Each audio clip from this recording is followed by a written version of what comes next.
On entame cette édition au Maroc et plus exactement à Rabat. Le ministre des Affaires étrangères, Nasser Bourita, a inauguré ce jeudi le siège du Bureau Programme des Nations Unies pour la lutte contre le terrorisme et la formation en Afrique, avec la participation par visioconférence du secrétaire général adjoint du Bureau des Nations Unies pour la lutte contre le terrorisme, Vladimir Voronkov.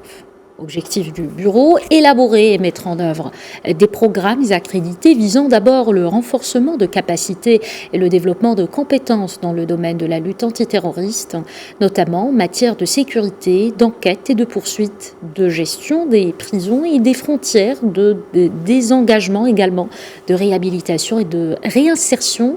Ce nouveau bureau régional s'appuiera sur la mutualisation de l'expertise du Maroc et de l'ONUCT pour dispenser des formations de qualité au profit des États africains selon une approche collaborative et solidaire reflétant un esprit de responsabilité collective.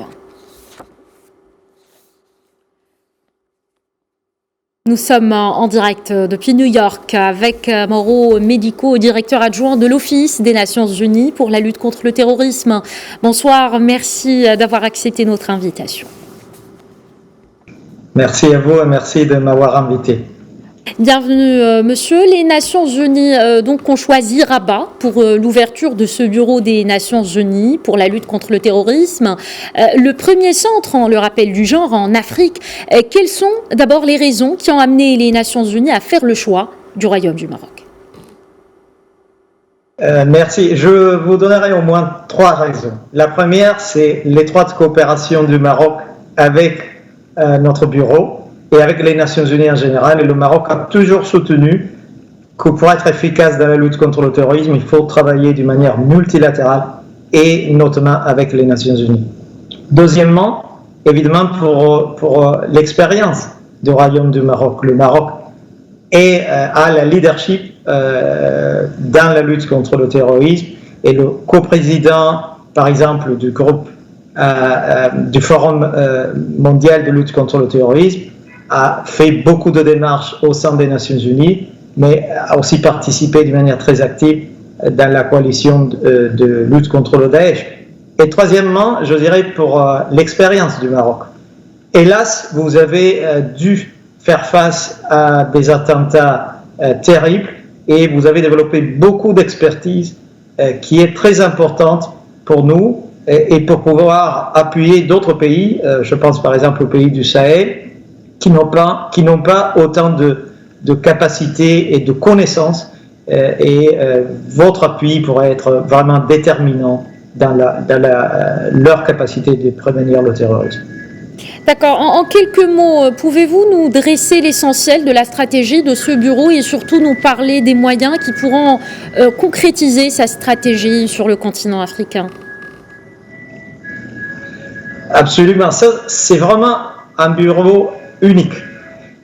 Nous avons l'aspiration de créer une plateforme de formation qui serait vraiment utilisée pour des formations hautement spécialisées, même certifiées par des organes internationaux et des institutions académiques, et surtout un appui aux besoins concrets de pays africains face à une lutte qui est croissante, face à une menace qui est croissante et qui